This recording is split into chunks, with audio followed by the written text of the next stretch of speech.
రాజీనామా చేసిన వాలంటీర్లతోనే పెన్షన్లు ఇప్పించండి. ఇది మాజీ మంత్రి గారి హుకుం. ప్రస్తుతం ఈ ఆడియో నెట్టింట్లో వైరల్గా మారుతుంది. ఆటోలు పెట్టి పెన్షనర్లను సచివాలయాలకు తీసుకువెళ్లాలని, ఆటో ఖర్చులన్నీ తర్వాత మనమే చూసుకుందామంటూ ఆడియోలో ఉంది.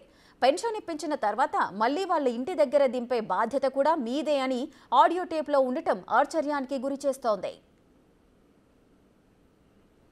విలేజ్ సర్పంచ్లకి అట్లాగే ఇన్ఛార్జీలు ఎవరైతే ఉన్నారో పార్టీ బాధ్యతలు చూస్తున్నటువంటి గ్రామ స్థాయిలో ఉన్నటువంటి నాయకులందరికీ ఇది ఖచ్చితంగా అమలు చేసి తీరాల్సినటువంటి నేను చెప్పేటువంటి పని ఇది.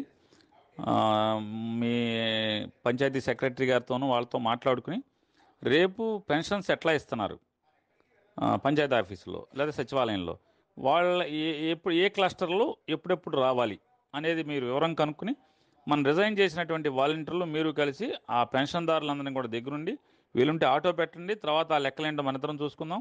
ఆటో పెట్టి ఆటోలో ఎక్కించుకెళ్ళి జాగ్రత్తగా అక్కడ మంచిళ్ళు గించిళ్ళు అన్నీ చూసి వాళ్ళకి పెన్షన్ ఇప్పించేసిన తర్వాత తీసుకొచ్చి మళ్ళీ ఇంటి దగ్గర దింపేటువంటి కార్యక్రమాన్ని కూడా మీరు మీ రిజైన్ చేసినటువంటి వాలంటీర్ గారు అందరూ కలిసి దీన్ని తప్పనిసరిగా బాధ్యతగా తీసుకుని చేయమని ఆచరించమని చెప్పని